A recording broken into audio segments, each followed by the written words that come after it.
اللہ تبارک و تعالیٰ نے سکون بھی دین میں رکھا ہے اور عزت بھی دین میں رکھی ہے۔ جو آدمی دو گھروں کا مسافر ہوتا ہے وہ پریشان رہتا ہے۔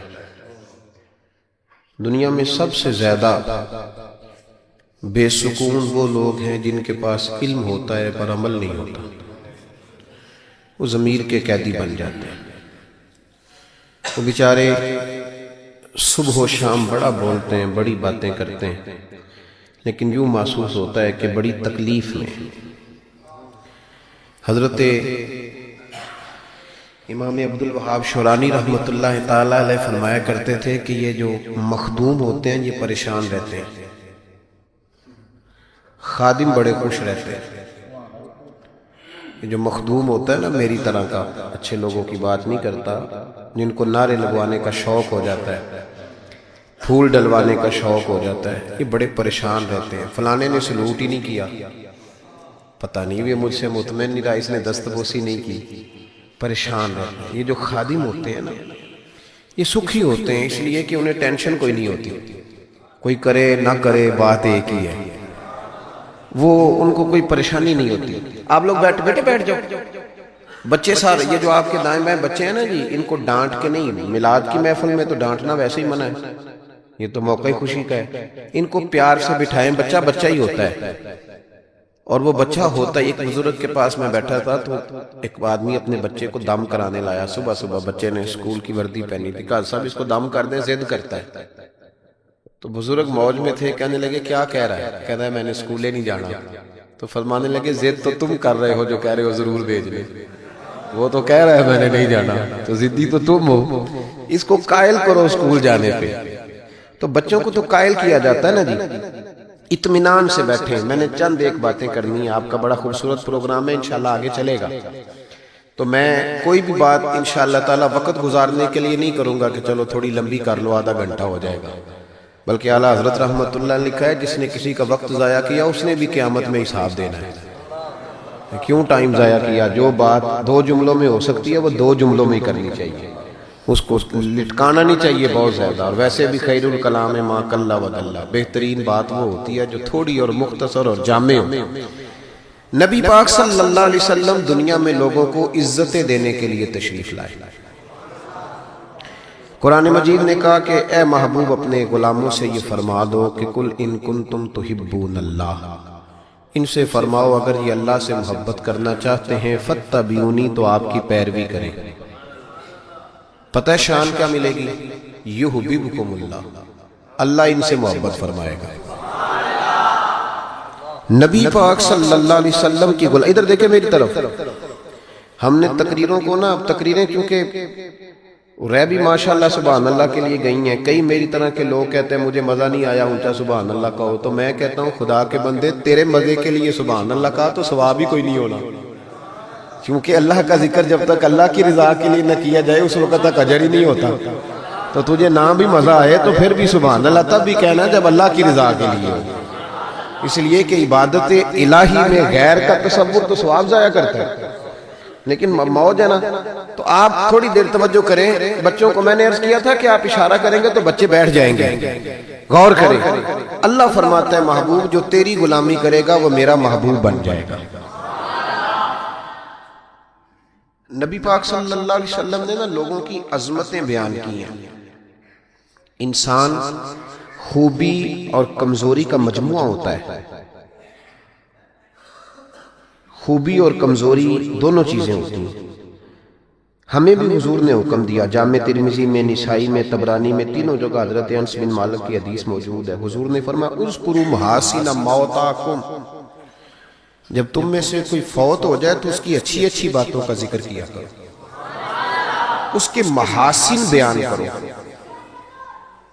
اب کسی صحابی نے یہاں یہ سوال نہیں اٹھایا کہ یا رسول اللہ بندے میں تو خوبی تھی کوئی نہیں، حضور نے یہاں مطلق کہا محاسن موتا، مرنے والے کی اچھی باتیں۔ اس کا معنی کیا ہے؟ اس کی شرح میں شارحین نے لکھا ہے کہ اللہ نے کوئی مسلمان ایسا پیدا ہی نہیں کیا جس میں کوئی خوبی نہ رکھی ہو۔ اب ایک حدیث اس پر بخاری کی سن لیں، نبی پاک علیہ السلام نے فرمایا اپنی بیوی سے بغض نہ رکھو، اپنی بیوی سے اگر تمہیں اس کی ایک عادت ناپسند ہے تو اس عادت پر غور کرو جو تمہیں پسند ہے. عورت اگرچہ ناقصات العقل ہوتی ہیں عورتیں، لیکن یہ نہیں ہو سکتا کہ ان میں خوبی کوئی نہ ہو. عورتوں میں خوبیاں بھی ہوتی ہیں. اپنے خاوند کے حق میں عورت کے اندر کچھ نہ کچھ خوبیاں بھی بغض نہ رکھ. وجہ کیا ہے؟ وجہ یہ ہے کہ اللہ کے رسول علیہ السلام لوگوں کو عزت دینے آئے دنیا. میلاد عزت کا نام ہے، حضور عزت دینے آئے. ادھر دیکھو میری طرف، صحیح بخاری مسلم کی حدیث ہے. حضور نے فرمایا جس کے چہرے پہ داڑھی ہو سفید رنگ کی. بزرگ ناراض تو نہیں ہو جائیں گے داڑھی کی بات چھیڑنے سے؟ چلو ہو جائے جو پھر کی ہے، غلطی صحیح ہے نا. حضور نے فرمایا جس نے سفید داڑھی والے آدمی کی عزت کی، یہ بخاری مسلم ہے، فرمایا جس نے سفید داڑھی والے بزرگ کی عزت کی وہ سمجھے میں نے اپنے رب کی عزت کی. اتنے بڑے لفظ بیان کر دی. اور ترمذی شریف کے لفظ یوں ہیں، محبوب پاک علیہ الصلوۃ والسلام نے فرمایا جب سفید داڑھی والا بندہ قبر میں جاتا ہے، اللہ کرے نا ہمیں داڑھی کی توفیق بھی ملے. ہم نے تو قسم اٹھا لیا، کہتے ہیں جب تک نیک نہیں ہونا تب تک داڑھی نہیں رکھنی. تو میں کہتا ہوں تو یہ والی قسم اٹھانا جب تک نیک نہیں ہونا روٹی نہیں کھانی. تو نے داڑھی پہ قسم کھا لیا بھائی. حالانکہ بندہ داڑھی رکھ کے نیک ہو جاتا ہے. داڑھی رکھتا ہے تو نیکیاں، بہت سارے گناہوں سے بچتا ہے، اس کی داڑھی اسے بچاتی ہے. تو حضور عزت دینے آئے. نبی پاک علیہ السلام، عام مومن کی بات ہو رہی ہے، اس میں کوئی حد نہیں، مفتی ہو، پیر ہو، صوفی ہو، درویش ہو، عالم فاضل ہو، حافظ قاری، عام مومن. فرمایا سفید داڑھی والا مومن جب قبر میں جاتا ہے تو رب کریم فرشتوں سے فرماتا ہے اسے عذاب نہ دینا، میرے محبوب کی سنت وہ بھی سفید لے کے آیا، مجھے حیات دیا، اسے عذاب دینا. انسانوں میں کمیاں بھی ہوتی ہیں، خوبیاں بھی ہوتی ہیں، لیکن آپ ادھر دیکھیں نبی پاک صلی اللہ علیہ وسلم نے کبھی کسی کی کمزوری کا ذکر نہیں فرمایا. ابو جہل شراب پیتا تھا، سارے زمانے کو پتا ہے. قبیلہ بنو آراش کا ایک شخص اس زمانے میں نبی پاک کے پاس اس کی شکایت لے کے آیا جب اسلام پر غربت تھی. اس زمانے میں ابو جہل اس کا مال دبا گیا اور حضور نے لے کے دیا. وہ ایک تفصیل ہے چونکہ موضوع نہیں، ادھر نہیں جاتا. لیکن نبی پاک علیہ السلام نے کبھی یہ نہیں کہا کہ یہ ڈاکے مارتا ہے، حالانکہ وہ مارتا تھا، وہ غریبوں کا مال لوٹتا تھا. لیکن حضور علیہ السلام نے کبھی یہ بات ارشاد، اس کو ہدایت کی بات کہی، اس کو درس دیا. ہمارے ہاں تبلیغ، حضور اس کو تبلیغ کرتے تھے، اس پر تنقید نہیں کرتے تھے. ہم کسی کو تبلیغ نہیں کرتے، اس پر تنقید کرتے. حالانکہ ابو جہل حضور کی ذاتی زندگی پر اعتراض کرتا تھا، معاذ اللہ، وہ کہتا تھا جادوگر ہے، کاہن ہے، معاذ اللہ تعالیٰ یہ حکمرانی کرنا چاہتے ہیں، یہ سردار، یہ ساری باتیں وہ کرتا تھا. لیکن حضور نے کبھی اس کی ذاتی زندگی پر اتر کر کوئی بات، آپ دیکھیں ذرا تلاش کریں، آپ جتنی بھی حدیثیں آپ پڑھتے جائیں گے نا اس میں آپ کو یہ ملے گا کہ نبی پاک نے کبھی اس کو عزت دی، کبھی اس کو عزت دی، کبھی اس کو عزت دی. لیکن کبھی کسی شخص کی کوتاہی حضور نے بیان، کبھی کسی شخص کے بارے میں یہ رویہ. حضور عزتیں دینے آئے دنیا، عزتیں دینے آئے. بتائیے حضرت ابوبکر صدیق کو حضور علیہ السلام نے صدیق اکبر کہا، لقب دیا. حضرت عمر بھی تو سچی بولتے تھے نا، جناب عثمان بھی تو سچی بولتے تھے نا، حضرت سیدنا مولا علی بھی بولیے. لیکن ان کے اندر وہ خوبی زیادہ پائی جاتی تھی تو نبی پاک علیہ السلام نے انہیں صدیق کہا. جناب عمر فاروق اگر حق اور باطل کی بات کرتے تھے تو باتیں حضرت ابوبکر بھی سچی کرتے تھے، لیکن حضور نے انہیں فاروق اعظم کہہ کے عزت دی. حضرت عثمان غنی کو پیکر شرم و حیا کہہ کے نبی پاک نے عزت دی. جناب علی کو اسد اللہ کہہ کے حضور نے عزت دی. بہت سارے لوگ ایسے ہیں، جب ہم کتابیں دیکھتے ہیں تو کچھ ایسی چیزیں ملتی ہیں، کچھ جگہوں پہ ایسی چیزیں ملتی ہیں جن کا ذکر ہو سکتا تھا، لیکن نبی پاک علیہ السلام نے کبھی ان کا ذکر، بلکہ عجیب روایت لکھی ہے امام یوسف صالحی نے سبل الہدی والرشاد میں، اکرمہ بن ابو جہل، ابو جہل کا بیٹا. یہاں تو اللہ تعالیٰ خیر فرمائے، دادی کا ظلم نہیں لوگ بھولتے، پردادی کا. بیبیاں کہتی ہیں تہاڈی دادی جو کرتی تھی کدی تانوں دسا نا، بھائی وہ تو اب چلی گئی بیچاری، اب تو کوئی فائدہ نہیں بتانے کا، بات ختم ہو گئی. ہم بھولنے کو تیار، بلکہ ہم یہ کرتے ہیں کہ پنچایت میں کبھی کسی چودھری کے پریشر پہ آ کے صلح کر لیتے ہیں پر معافی نہیں دیتے. کرتے یہ ہیں کہ صلح کر لو، پھر جب کبھی میرے قابو آئے گا تو پھر دیکھ لیں گے اس کا کیا کرنا ہے. نبی پاک صلی اللہ علیہ وسلم کے ساتھ جو کچھ ابو جہل نے کیا حضور نے اس کا ذکر فرمایا. فرمایا فرعون بھی بڑا ظالم تھا پر یہ جو میرا فرعون ہے یہ اس سے بھی سخت ہے. فرعون سے سخت کہا ابو جہل کو. لیکن جب اکرمہ بن ابو جہل نے کہا نا میں کلمہ پڑھنا چاہتا ہوں، ناراض نہ ہونا، ہم عزت نہیں دے پا رہے. جو 99 خوبیاں ہیں لوگوں کی وہ چھپ جاتی ہیں پر ایک خامی ساری دنیا دیکھتی. یہ ہمارے اندر کی وہ کمزوری ہے جس نے ہمارے علماء اور مشائخ اور بزرگوں تک کو معاشرے کے اندر بدنام کر دیا ہے. ہم نے وہ ایک خامی تو دیکھی پر اس شخص کی ساری زندگی کی خوبیاں چھوڑ دی. تیری نظر ایک خامی پہ گئی ہے، اس کا مطلب ہے تیرا اس مکھی سے تعلق ہے جو صرف گند پہ بیٹھتی ہے، پھول اسے نظر ہی نہیں آتا. ہماری ہر محفل میں جب کوتاہیاں ڈسکس ہوں گی تو پھر دنیا میں اچھا کون بچے گا؟ رسول کریم عزت دینے آئے. سنو اور یاد رکھو، اکرمہ بن ابو جہل کے بیٹے کلمہ پڑھنے آ رہے ہیں. میرے کریم رسول حضرت ابو بکر صدیق فرماتے ہیں میں اس دن اتنا رویا کہ میری داڑھی آنسوں سے بھر گئی. نبی کریم فرمانے لگے بھائی مجھے خبر ملی ہے کہ اکرمہ کلمہ پڑھنے آ رہا ہے، آؤ ذرا سارے بیٹھو میری بات سنو، حضور حکم کریں. تو محبوب نے فرمایا کوئی اس کے سامنے اس کے باپ کو گالی نہ دے، کوئی اس کے باپ کو اس کے سامنے برا کہہ کے نہ پکارے. کوئی یہاں ایک اور بات بھی کرنی بڑی ضروری سمجھتا ہوں، جو پکا بے ایمان کافر تھا، بے ایمان، جب حضور نے منع کر دیا کہ اس کے بیٹے کو تکلیف ہوتی ہے، جس کا کفر نص قطعی سے ثابت ہے ان الذین کفروا سواء علیہم انذرتهم ام لم تنذرهم لا یؤمنون. اس آیت کی تفسیر میں جہاں بھی آپ کھولیں گے پہلا نام ابو جہل کا ملے گا جس پر نص آ گئی کہ اس کی قسمت میں کفر ہے. جب وہاں حضور نے فرمایا باپ کو کافر نہ کہنا، بیٹے کو تکلیف ہوگی، تو بتا جب تو حضرت عبداللہ اور سیدہ آمنہ کے بارے میں بات کرتا ہے تو حضور کے دل کو تکلیف نہیں ہوتی؟ شرم نہیں آتی لوگوں کو؟ حیا نہیں آتی؟ حضور کا دل دکھاتے. اور دیکھیں عبداللہ کا معنی اللہ کا بندہ ہے، اور جو آمنہ نام ہے اس نام کا حسن تو دیکھیں، ہو درود تجھ پہ بھی آمنہ اور تیرے لال پر بھی سلام ہو. تو تھوڑا آپ بھی پہچانا کریں، جو تیری اماں کو برا کہے تو سلام نہیں لیتا، اور جو نبی پاک کی اماں کے بارے میں بات کہتا ہے تو کہتا ہے مولوی صاحب رال مل کے رہنا چاہیے. عجیب بات ہے نا تیری. اس بندے سے سلام لینے، اس سے گلا ملا لے جس کے سینے میں نبی پاک کے والدین کے بارے میں بغض چھپا ہوا، اس شخص سے سینہ ملائیں. تھوڑا سا سوچا کریں ہمارا کسی سے جائیداد کا کیا رٹا ہے.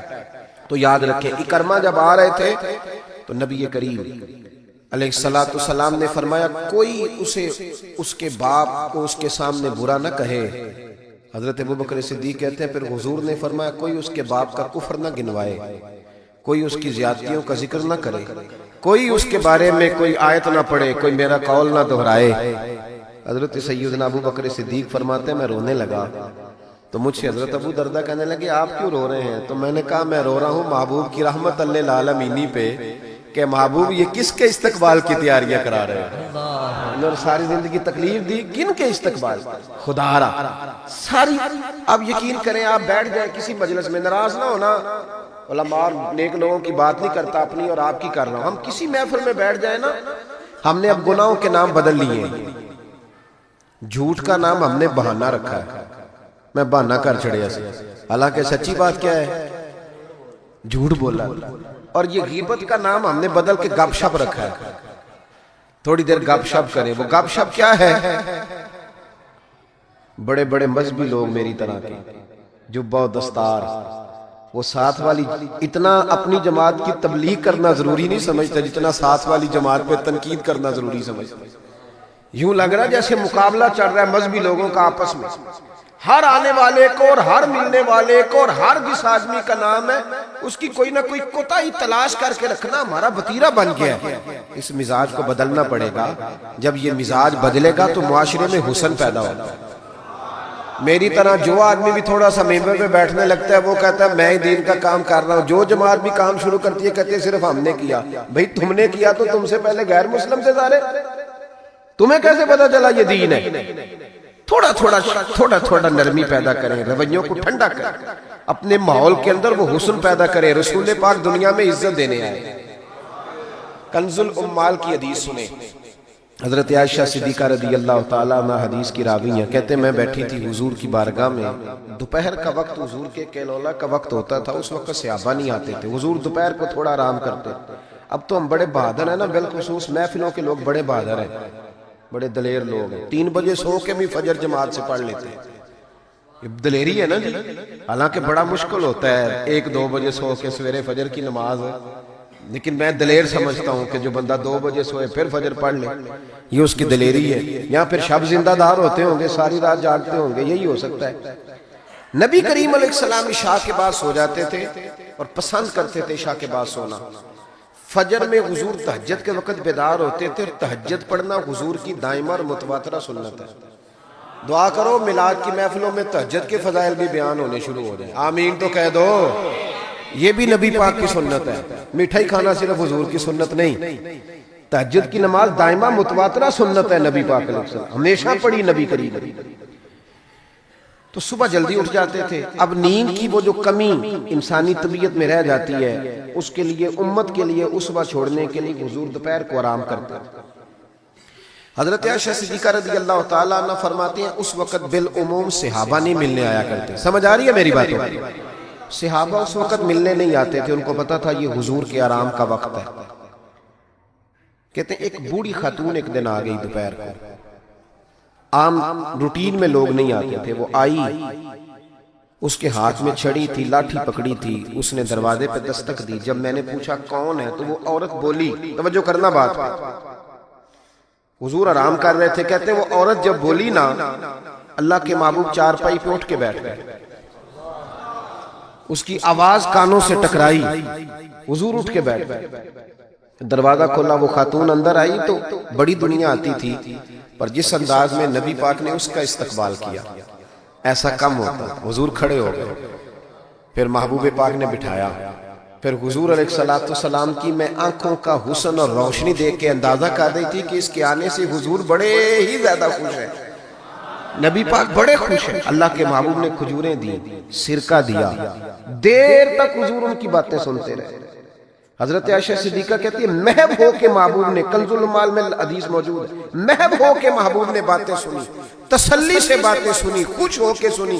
2 قسم کے مہمان آتے ہیں نا، ایک مہمان فون کرتا ہے تو بندہ کہتا ہے میں کوئی نہیں گھر، پھر کبھی آنا، اور ایک مہمان ایسا ہوتا ہے جسے بندہ کہتا ہے اتنی بھی جلدی کیا ہے، ذرا ٹھہر جائیے، تھوڑا رک جاؤ، چائے بن رہی ہے۔ کس میں ہوتی ہیں مہمانوں؟ کچھ مہمانوں سے دل لگا ہوتا ہے، دل کرتا ہے بیٹھے رہے، ذرا تھوڑا اور بیٹھے، یار تو نہ جایا کر، تو بیٹھا رہا کر۔ ہوتے ہیں کچھ لوگ، دیر تک نبی کریم علیہ السلام نے بات سنی، اور کیا بات ہے، جناب عائشہ صدیقہ کہتی ہیں دل حضور کا لگا، میں نے دیکھا تو میں بڑی مطمئن تھی۔ اس خاتون نے کہا کہ اب میں نے جانا ہے، لگ رہا تھا کہ حضور چاہتے ہیں ابھی رکے، لیکن اس نے جب کہا نہ جانا ہے تو حضور نے فرمایا ٹھیک ہے۔ جب وہ جانے لگی تو حضور نے تحائف جمع کیے اور جناب بلال حبشی کو فرمایا ان کے ساتھ جاؤ اور چھوڑ کے آؤ۔ جناب عائشہ صدیقہ رضی اللہ تعالیٰ عنہ فرماتی ہیں پھر وہ دیکھیں حضور عزت کس طرح دیتے ہیں، کہتے ہیں وہ خاتون چلی گئی، میرا خیال تھا کہ حضور اب مسجد جائیں گے، جب رات کو آئیں گے نا بعد از عشاء تو پھر پوچھوں گی حضور یہ کون تھی، لیکن محبوب تو گئے نہیں، لیٹ گئے۔ میں اٹھ کے قدموں میں بیٹھی تو حضور کی مقدس آنکھیں کھلی ہوئی، میں نے عرض کی حضور یہ کون خاتون تھی، اور میں نے آپ کو تھوڑا انفرادی دلچسپی لیتے دیکھا، حضور کون تھی؟ جب میں نے پوچھا تو حضور کی آنکھوں میں آنسو چمکنے لگے، حضور اٹھ کے بیٹھے اور فرمانے لگے عائشہ یہ میری پہلی زوجہ خدیجہ الکبریٰ کی سہیلی تھی، یہ خدیجہ کی سہیلی تھی، اور فرمایا جب ہم مکے میں رہتے تھے تو یہ آیا کرتی تھی، خدیجہ اس کا پرتک پاک استقبال کرتی تھی، اسے کھجوریں کھلاتی تھی، دودھ پلاتی تھی، پھر یہ باتیں سناتی تھی تو خدیجہ اس کی باتوں کا جواب دیتی تھی۔ فرمایا آج اس کی آواز کانوں سے ٹکرائی ہے تو ساری یادیں پھر سے تازہ ہو گئی ہیں۔ فرمایا میں نے اس کے ساتھ وہی سلوک کرنا چاہا ہے جو فاطمہ کی اماں کرتی تھی، میں نے وہی عزت دینی چاہیے جو وہ دیتی تھی۔ اور حدیث کا آخری جملہ اتنا شاندار ہے کہ اس جملے کو یاد کر لیں تو دستور بن جائے ہمارے لیے۔ محبوب نے فرمایا عائشہ حسن العہد من الایمان، تعلق اچھے طریقے سے نبھانا یہ بھی ایمان کا حصہ ہے۔ حسن العہد من الایمان، اچھے طریقے سے تعلقات نبھانا، وعدے نبھانا، عہد نبھانا، یہ بھی ایمان کا حصہ ہے۔ بھائیو، حضور نے عزت دی، نبی کریم نے وقار دیا، حضور ہر آنے والے کو عزت دیتے، احترام کرتے۔ ہمارے ہاں ایک بات چلتی ہے، میری طرح جو لوگ پیر کہلانے لگتے ہیں یا مولوی کہلانے، ان کا ایک بات چلتی ہے، کہتے ہیں میں کیسے جاؤں، میں تو کنواں ہوں تو پیاسے خود آئیں، میں خود جاؤں جا کے کسی کو۔ ہمارے ہاں بھی اشتہار چھپتے ہیں، دروازہ دستک دے کے کوئی دعوت نہیں دیتا کہ آج محفل ہے آ جانا، یہ رواج نہیں ہے ہمارا۔ حالانکہ اشتہار چھپانا تو بدعت ہے، چلو بدعت حسنہ کر لیں، یہ الگ بات ہے کہ اس والی بدعت پر مولوی کوئی نہیں بولے گا، چونکہ سب کے نام لکھے ہوتے ہیں نا، ان کے بھی لکھے ہوتے ہیں، لہذا اس بدعت کا ذکر نہیں کرتے۔ حالانکہ حضور کے زمانے میں اشتہار، صحیح بات کہہ رہا ہوں، اس کا نام نہیں لیں گے، چونکہ ان کا بھی موٹا کر کے لکھا ہوتا ہے نا اشتہار پہ نام، تو فائدہ ہے، اس کا ذکر نہیں کریں گے۔ اشتہار چھاپنا تو بدعت ہے، چلے بدعت حسنہ صحیح، دروازے پہ جا کے دین کا پیغام دینا یہ تو حضور کی سنت ہے، لیکن وہ شان میں کمی آتی ہے نا، وہ کیسے کو جائے، کہتے ہیں جی ہم جناب کنویں ہیں تو پیاسے خود آئیں، تو نبی پاک نے تو یہ فلسفہ نہیں بیان کیا، حضور تو طائف چلے گئے تھے، حضور تو تبوک چلے گئے تھے، نبی پاک سے بڑا کنواں بھی کوئی ہو سکتا ہے؟ اے ساقی تیری خیر تیرے میں کدے کی خیر، ایسی پلا کہ جس کا نشہ عمر بھر رہے، ایسا بھی کنواں کوئی ہو سکتا ہے؟ لیکن موج ہے نا ہماری، ہم ان باتوں میں اڑ گئے۔ اس کا نقصان یہ ہوا ہے کہ وہ جس کا شوق ہوتا ہے وہ تو آ جاتا ہے، لیکن سب کا شوق نہیں ہوتا، کچھ کا شوق بنانا بھی پڑتا ہے، اس کے دروازے پہ جانا بھی پڑتا ہے۔ تو نبی رحمت سید عالم صلی اللہ تعالی علیہ وآلہ وسلم لوگوں کو عزت دیتے، حضور وقار دیتے، آنے والے کا اکرام کرتے۔ حضرت ابوبکر صدیق رضی اللہ تعالیٰ عنہ فرماتے ہیں مجھے ایک بڑا دکھ تھا، میرے بچے بھی مسلمان تھے، پوتے بھی مسلمان تھے، نواسے بھی حضرت صدیق اکبر کے جناب عبداللہ ابن زبیر سے آبی ہوئے، نواسے تھے۔ فرماتے ہیں کہ میری ساری نسلیں مسلمان تھی، دل کرتا تھا میرے ابا جی بھی کلمہ پڑھ دیں، ان کا نام تھا ابو قحافہ، وہ کلمہ نہیں پڑھتے تھے اور آنکھوں سے نابینا تھے، اور باپ ہی ہوتا ہے نا۔ جس دن حضرت ابوبکر صدیق رضی اللہ تعالیٰ عنہ ہجرت کے وقت آئے ہیں نا، تو کہتے ہیں گھر کے اندر ایک چھوٹا سا گڑا بنایا ہوا تھا، ٹویا، اس میں اشرفیاں دینار رکھتے تھے اور اوپر میں کوئی موٹا کپڑا ڈال دیتا تھا۔ فرماتے ہیں جس دن میں نکلنے لگا تو میرے پاس بہت زیادہ پیسے تھے، میں نے سارے نکال لیے اور چھوٹے چھوٹے روڑے ڈال دیے، اوپر میں نے اسی طرح بوریا ڈال دیا، اور جناب اسماء سے کہا کہ ابا جی نے پوچھا نا کہ ابو بکر سارے پیسے تو نہیں لے گیا؟ دادے پوتیوں کے بھی بڑے سگے ہوتے ہیں نا، پوتریاں بھی کچھ چھڑے آ کے سارے لے گیا، پوچھا نا سارے تو نہیں لے گیا؟ تو تم چپ رہنا، وہ خود اٹھ کے جائیں گے نا تو اوپر ہاتھ لگائیں گے تو ان کو احساس ہوگا پیسے ادھر ہی ہے، یہ حکمت ہے۔ اتنا وہ خیال کرتے تھے لیکن کلمہ نہیں پڑھتے تھے۔ تو ابو بکر صدیق کہتے ہیں میرا بڑا دل کرتا تھا وہ کلمہ پڑھے۔ ایک دن وہ بول ہی پڑے ہجرت مدینہ کے بعد، کہنے لگے ابو بکر میں مان گیا ہوں تیرے رسول واقعی سچے، چل یار مجھے لے چل میں بھی مصطفیٰ کا کلمہ پڑھا۔ حضرت ابو بکر فرماتے ہیں میری تو عید بن گئی کہ میرا تو گھر بن گیا نا، اب میرے ابا جی بھی وہاں آ گئے جہاں سارا گھرانہ کھڑا تھا، کہا کلمہ پڑھنا چلو۔ کہتے میں نے اپنے والد کا ہاتھ پکڑا اور آج جس طرح پکڑا مجھے مزہ آ گیا۔ سنو اور یاد رکھنا، ہمارے لیے تو مشکل ہو گیا ہے، ہم عزت لینے کے قائل ہیں، دینے کے نہیں۔ کہتے ہیں جب میں مسجد نبی میں حضور کو لے کے آیا، اپنے والد کو لے کے آیا نا حضور کی بارگاہ میں، نبی کریم منبر پہ بیٹھے تھے، ابھی کلمہ پڑھا نہیں، پڑھنے آئے ہیں۔ کہتے ہیں حضور منبر پہ بیٹھے تھے، میں اپنے نابینا اور بوڑھے والد کو لے کے آیا، نبی کریم اٹھ کے کھڑے ہو گئے۔ کسی کو عزت دینے سے عزت بڑھتی ہے، کم نہیں ہوتی۔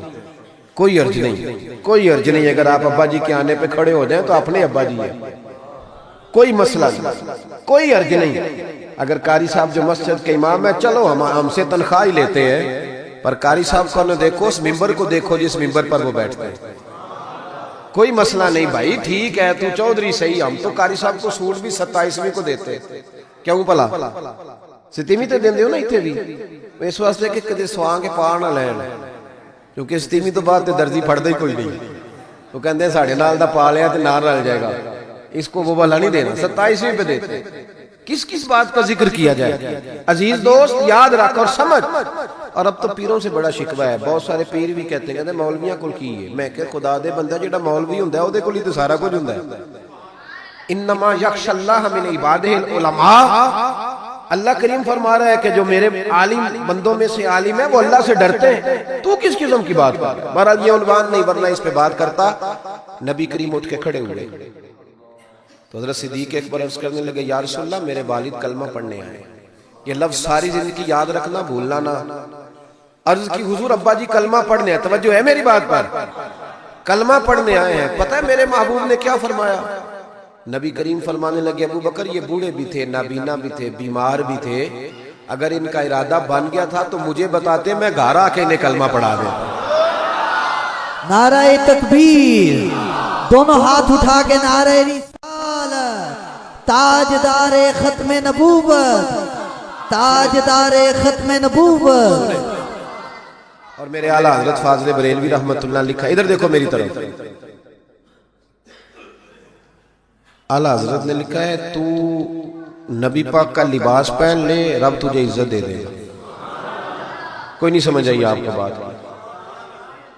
اے کئی منڈے پینٹ کوٹ پا کے ساڑھ سے روح پاندے ہیں. کہنے قاری صاحب تسی پڑھے کنہ ہو؟ تو عالم اگر بتائے نا کہ میں درس نظامی کیا, کہنے نہیں وہ تو ٹھیک ہے پڑھے کنہ ہو. کمال موقع ہی پہ درس نظامی کے عالم سے پڑھے کنہ ہو.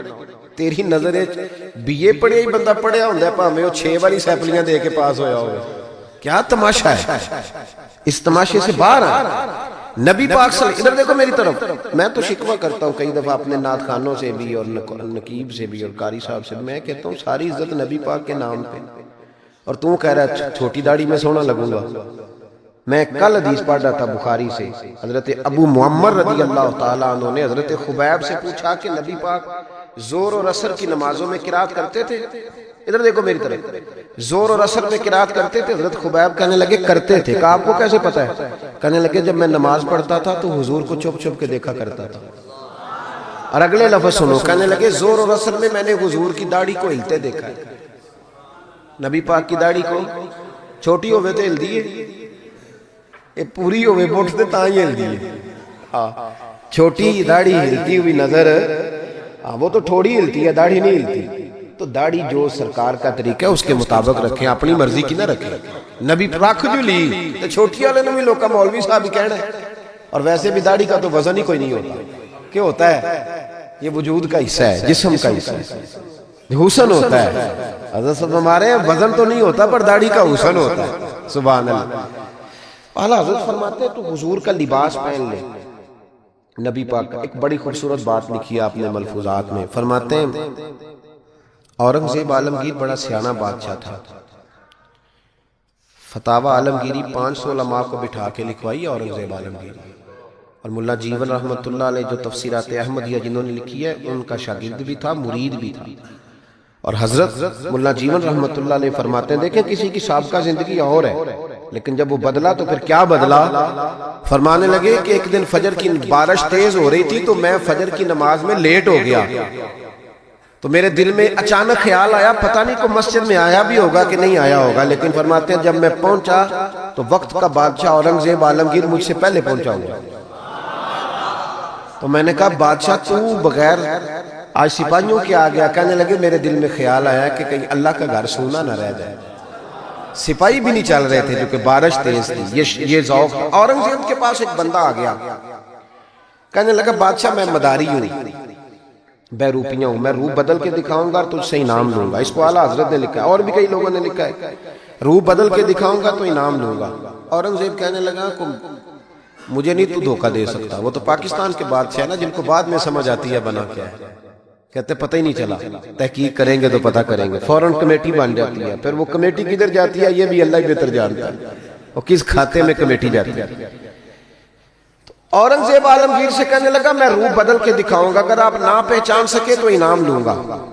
اس نے کہا چلو ٹھیک ہے تجربہ کر لو, میں بڑا انعام دوں گا. اورنگزیب ایک دن سفر پہ نکلنے لگے جہاد پہ, تو فقیر آیا کرتے تھے بادشاہوں سے مانگنے. اس نے بھی منہ ساری مونچھیں اور داڑھی صاف کر لی اور چہرے پہ سیاہی مال لی, کپڑے پھٹے پرانے پہن لیے. بادشاہ گھوڑے پہ گزرنے لگا تو بھکاریوں نے اپنے اپنے پیالے آگے کیے، اس نے کسی کو 5 روپے دیے، کسی کو 2 دیے۔ جب بہروپی آیا تو اورنگزیب نے 10 روپے دیے، کہنے لگا تیرے آنے جانے کا کرایہ میں نے تجھے پہچان لیا، کچھ کر کے آ اگر کچھ کرنا ہے تو۔ تھوڑے دن کے بعد بادشاہ نے کہا کہ میں نے فوجی بھرتی کرنے ہیں، دوڑ لگانے والے لڑکے چاہیے۔ اس نے بھی ذرا مونچھیں بڑی کر لی اور لڑکوں کے بیچ دوڑ لگانے لگا۔ بادشاہ نے کہا وہ جو نوجوان دوڑ رہا ہے اسے بلاؤ۔ اس کو بلایا تو کہنے لگا یہ 10 روپے لے، تیرے آنے جانے کا کرایہ میں نے پہچان لیا۔ کچھ دنوں کے بعد بادشاہ نے کہا ٹیچر چاہیے بھرتی کرنے ہیں، تو اس نے بھی جنا کیپ پہن لی، سمجھ لیں مثال دے رہا ہوں، اچکن شچکن شیروانی پہن لی، چھڑی پکڑ لی، مونچھیں بڑھا لی، آ گیا۔ 2-3 بندوں کا انٹرویو ہوا، اس کی باری آئی تو اورنگزیب کہنے لگے 10 روپے دے لے اور نکل جا، میں نے تجھے دلیل کیا ہے؟ حضور نے فرمایا اتقوا فراست المومن فإنه ينظر بنور اللہ، او کما قال نبی صلی اللہ علیہ وسلم، رواہ ترمذی۔ محبوب فرماتے ہیں مومن کی فراست قلبی سے ڈرو، وہ اللہ کے دیے ہوئے نور سے دیکھا کرتا ہے۔ بادشاہ پہچان لیتا۔ قصہ مختصر کے 2 سال بیت گئے، بس بات بھی سمیٹ رہا ہوں میں اپنے، 2 سال بیت گئے، 2 سال۔ بادشاہ ایک سفر پہ جا رہا تھا، فوج ساتھ تھی، 10,000 کا لشکر تھا۔ ایک پہاڑی کے پاس سے بادشاہ گزر رہا ہے تو بادشاہ نے دیکھا کہ ترچھی سی چٹان ہے، پہاڑی ہے، تو لوگ جا بھی رہے ہیں آ بھی رہے ہیں، یہاں کیا ہے؟ انہوں نے کہا جی ایک درویش بابا بیٹھا، لوگ دعائیں کراتے ہیں۔ پرانے سارے لوگ یہ اللہ والوں کو مانتے تھے، یہ ڈائریکٹ والے ابھی آئے ہیں، سارے اللہ والوں کو مانتے تھے۔ اورنگزیب عالمگیر کہنے لگا میں بھی اچھے کام جا رہا ہوں، میں بھی دعا نہ کرا لوں؟ بڑی بادشاہ آپ کو پتہ ہے نازک مزاج ہوتے ہیں، ہمارے ہاں تو پیر اور پیر زادے بھی بڑے نازک مزاج ہوتے ہیں۔ 6 لوگوں نے ٹیشو پیپر پکڑے ہوتے ہیں پیر صاحب کے بیٹے کے، 4 آدمیوں نے جوتے، پھر یہ شہزادہ کیسے جہاد کرے گا؟ اسی لیے اس کو تھوڑی سی گرمی لگتی ہے تو فٹافٹ مان جاتا ہے، کسی میدان میں کھڑا نہیں رہ سکتا، اس کے لیے مشکل ہوتا ہے۔ عام دام برسرے مطلب وہ بادشاہ بڑی مشکل سے، بوڑھا بھی ہو گیا، نازک مزاج بھی تھا، اوپر چڑھا پہاڑی پہ۔ جب اوپر گیا تو پوچھا جناب ملنا ہے پیر صاحب سے؟ انہوں نے کہا لائن لگی ہوئی ہے، تو بھی لائن میں لگ جا۔ ہمارے پیر صاحب کا کوئی طریقہ نہیں، بادشاہ امیر غریب سارے لائن میں لگ کے ملتے ہیں۔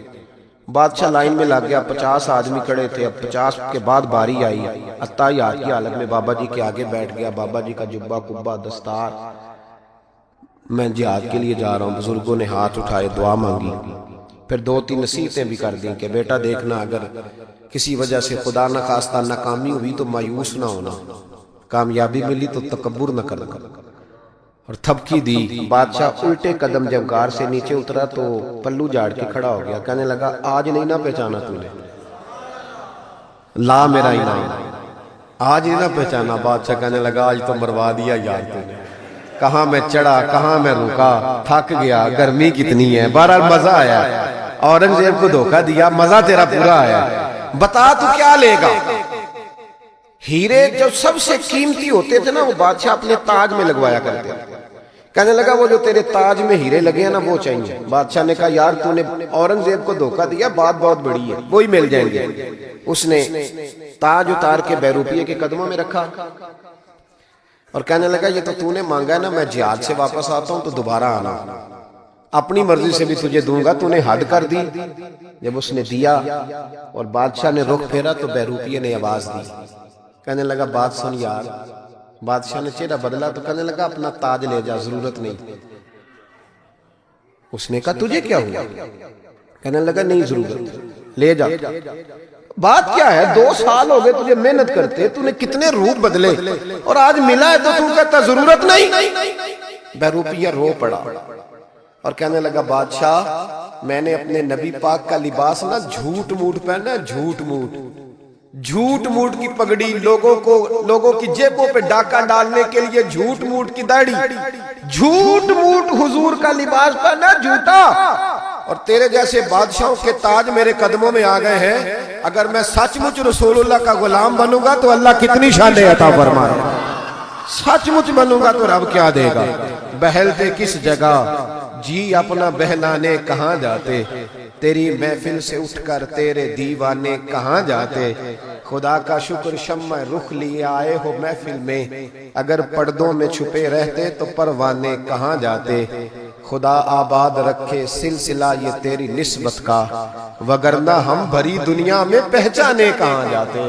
اور اعلیٰ حضرت فرمانے لگے فرشتے بھی کرتے ہیں تعظیم میری، فدا ہو کہ ان پر یہ عزت ملی ہے۔ عزتیں دروازہ رسول پہ ہیں۔ باقی کوئی شخص کہتا ہے میں دولت کے بل بوتے پہ عزت حاصل کر لوں تو وہ تیری دولت کی عزت ہے، تیری ذات کی نہیں۔